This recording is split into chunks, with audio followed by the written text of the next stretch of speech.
Tuition ಮುಗಿಸಿ ಮನೆಗೆ ವಾಪಸ್ ಬರುತ್ತಿದ್ದ ದ್ವಿತೀಯ ಪಿಯು ವಿದ್ಯಾರ್ಥಿ ಮೇಲೆ 10ಕ್ಕೂ ಹೆಚ್ಚು ದುಷ್ಕರ್ಮಿಗಳಿದ್ದ ಗುಂಪು ಮಾರಕಾಸ್ತ್ರಗಳಿಂದ ಹಲ್ಲೆ ಮಾಡಿರ್ತಕ್ಕಂಥ ಘಟನೆ ಹೊಸಕೋಟೆ ನಗರದ ಕಣ್ಣೂರಹಳ್ಳಿ ರಸ್ತೆಯಲ್ಲಿ ನಡೆದಿದೆ. ಅಟ್ಯಾಕ್ ದೃಶ್ಯ ಸಿಸಿ ಕ್ಯಾಮೆರಾಗಳಲ್ಲಿ ಸೆರೆಯಾಗಿದ್ದು, ದುಷ್ಕರ್ಮಿಗಳು ದ್ವಿತೀಯ ಪಿಯುಸಿ ವಿದ್ಯಾರ್ಥಿ ಸೈಯದ್ ಇಶಾನ್ ಮೇಲೆ ಲಾಂಗು ಮಚ್ಚು ವಿಕೆಟ್ಗಳಿಂದ ಮಾರಣಾಂತಿಕವಾಗಿ ಹಲ್ಲೆ ನಡೆಸಿದ್ದಾರೆ. ಹಲ್ಲೆಗೊಳಗಾದ ವಿದ್ಯಾರ್ಥಿ ಇಶಾನ್ ಕೈಬೆರಳು ಕಟ್ಟಾಗಿದ್ದು, ಮತ್ತೊಂದು ಕೈಗೆ ತೀವ್ರ ಗಾಯಗಳಾಗಿದ್ದು, ಸದ್ಯ ಆಸ್ಪತ್ರೆಯಲ್ಲಿ ಚಿಕಿತ್ಸೆ ಪಡೆದಿದ್ದಾನೆ. ಘಟನೆ ತಡವಾಗಿ ಬೆಳಕಿಗೆ ಬಂದಿದ್ದು, 9 ಜನರ ವಿರುದ್ಧ ಎಫ್ಐಆರ್ ದಾಖಲಿಸಲಾಗಿದೆ.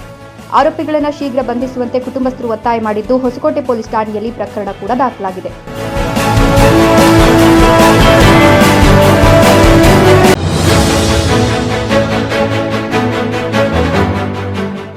ಜಮೀನು ವ್ಯಾಜ್ಯದಿಂದಾಗಿ ಪೆಟ್ರೋಲ್ ಸುರಿದು ಕುಟುಂಬಸ್ಥರ ಸಾಮೂಹಿಕ ಹತ್ಯೆಗೆ ಯತ್ನ ನಡೆಸಿರ್ತಕ್ಕಂಥ ಘಟನೆ ಕಲಬುರಗಿ ತಾಲೂಕಿನ ಕಡಣಿ ಗ್ರಾಮದಲ್ಲಿ ಗುರುವಾರ ನಡೆದಿದೆ.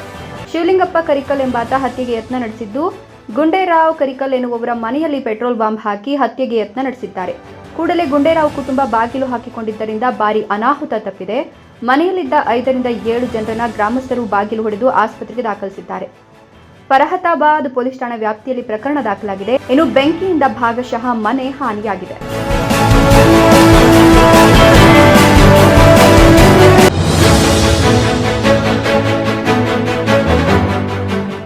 ನವೆಂಬರ್ 26ರಂದು ಮೈಸೂರು ನಗರದಲ್ಲಿ ನಡೆದ 17ರ ವಯೋಮಿತಿಯ ಬಾಲಕ ಮತ್ತು ಬಾಲಕಿಯರ ರಾಜ್ಯಮಟ್ಟದ ಕರಾಟೆ ಸ್ಪರ್ಧೆಯಲ್ಲಿ ಬೆಂಗಳೂರು ಗ್ರಾಮಾಂತರ ಜಿಲ್ಲೆಯಿಂದ ದೇವನಹಳ್ಳಿ ಪಟ್ಟಣದ ಜ್ಞಾನಗಂಗೋತ್ರಿ ಪಬ್ಲಿಕ್ ಶಾಲೆಯ ವಿದ್ಯಾರ್ಥಿ ಹುಸ್ನಾ ಕರಾಟೆ ಸ್ಪರ್ಧೆಯ 56 ಕೆಜಿಯ ವಿಭಾಗದಲ್ಲಿ ಭಾಗವಹಿಸಿ ಚಿನ್ನದ ಪದಕವನ್ನು ಪಡೆದು ದೇವನಹಳ್ಳಿ ತಾಲೂಕಿನ ಮತ್ತು ಜಿಲ್ಲೆಯ ಕೀರ್ತಿಯನ್ನು ಹೆಚ್ಚಿಸುವುದರ ಮೂಲಕ ರಾಷ್ಟ್ರ ಮಟ್ಟಕ್ಕೆ ಆಯ್ಕೆಯಾಗಿದ್ದಾರೆ.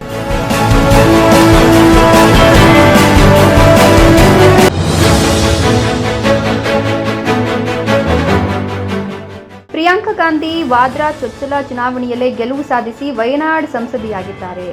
ಜೊತೆಗೆ ಮೊಟ್ಟಮೊದಲ ಬಾರಿಗೆ ಸಂಸತ್ ಪ್ರವೇಶಿಸಿದ್ದಾರೆ. ಅವರು ಕೇರಳದ ಬೋಕೇಡ್ ಸೀರೆಯನ್ನ ಧರಿಸಿ ಸಂಸತ್ ಭವನ ಪ್ರವೇಶಿಸುವಾಗ ರಾಹುಲ್ ಗಾಂಧಿ ಸಂತೋಷದಿಂದ ಸಹೋದರಿಯ ಫೋಟೋ ಕ್ಲಿಕ್ಕಿಸಿದ್ದಾರೆ. ರಾಹುಲ್ ಗಾಂಧಿ ಮತ್ತು ಪ್ರಿಯಾಂಕಾ ವಾದ್ರಾ ಲೋಕಸಭೆಯಲ್ಲಿ ಒಟ್ಟಿಗೆ ಕಾಣಿಸಿಕೊಂಡಿದ್ದಾರೆ.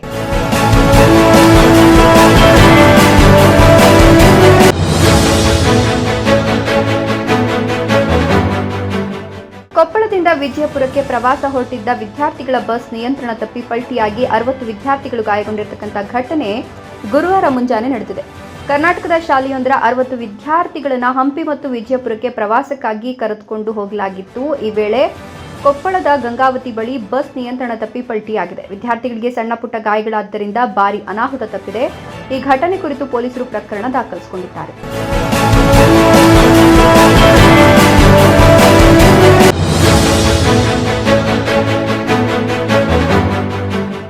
ಗುಜರಾತ್ನ ವಡ್ಡಲಪಾಟಿಯ ಬಳಿಯ ತಾರಾಪುರ ಹೆದ್ದಾರಿಯಲ್ಲಿ ಟ್ರಕ್ ಮತ್ತು ಐಷಾರಾಮಿ ಬಸ್ ನಡುವೆ ಆಕ್ಸಿಡೆಂಟ್ ಸಂಭವಿಸಿದ ಘಟನೆ ಗುರುವಾರ ಮುಂಜಾನೆ ನಡೆದಿದೆ.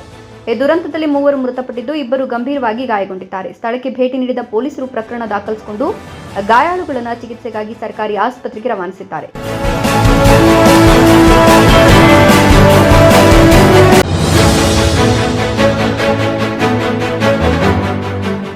ತೆಲಂಗಾಣದ ಕೊಂಡಗಟ್ಟುವಿನ ಅಂಜನಾ ದೇವಸ್ಥಾನದಲ್ಲಿ ಬುಧವಾರ ಕೋತಿಯೊಂದು ಭಕ್ತರೊಬ್ಬರ ಫೋನ್ ಕಿತ್ಕೊಂಡು ದೇವಾಲಯದ ಗುಮ್ಮಟದ ಮೇಲೆ ಹತ್ತಿ ಕುಳಿತ ಘಟನೆ ನಡೆದಿದೆ. ದೇವಸ್ಥಾನದಲ್ಲಿದ್ದ ಭಕ್ತರು ಎಷ್ಟು ಪ್ರಯತ್ನ ಪಟ್ಟರೂ ಕೂಡ ಕೋತಿ ಫೋನ್ ಹಿಂತಿರುಗಿಸಲು ನಿರಾಕರಿಸಿತು. ಕೊನೆಗೆ ಗೋಪುರದಲ್ಲಿ ಫೋನ್ ಇಟ್ಟು ಕೋತಿ ಓಡ್ ಹೋಗಿದೆ. ಈ ವೇಳೆ ಭಕ್ತರೊಬ್ಬರು ಗೋಪುರದ ತುದಿಗೆ ಹತ್ತಿ ಫೋನ್ ತೆಗೆದುಕೊಂಡು ಘಟನೆಯ ವಿಡಿಯೋವನ್ನು ಭಕ್ತರು ತಮ್ಮ ಫೋನ್ನಲ್ಲಿ ಸೆರೆ ಹಿಡಿದಿದ್ದಾರೆ.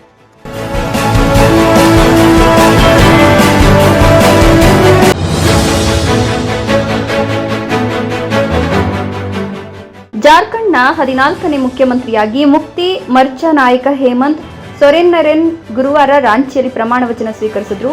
ಜಾರ್ಖಂಡ್ನ ರಾಜ್ಯಪಾಲ ಸಂತೋಷ್ ಕುಮಾರ್ ಗಾಂಗ್ವಾರ್ ಹೇಮಂತ್ ಸೊರೆನ್ನೊರೆನ್ ಅವರಿಗೆ ಅಧಿಕಾರ ಹಾಗೂ ಗೌಪ್ಯತೆಯ ಪ್ರಮಾಣ ವಚನ ಬೋಧಿಸಿದ್ದಾರೆ. ಇದು ಮುಖ್ಯಮಂತ್ರಿಯಾಗಿ ಹೇಮಂತ್ ಸೊರೆನ್ನರನ್ ಅವರ 4ನೇ ಅವಧಿಯಾಗಿದೆ.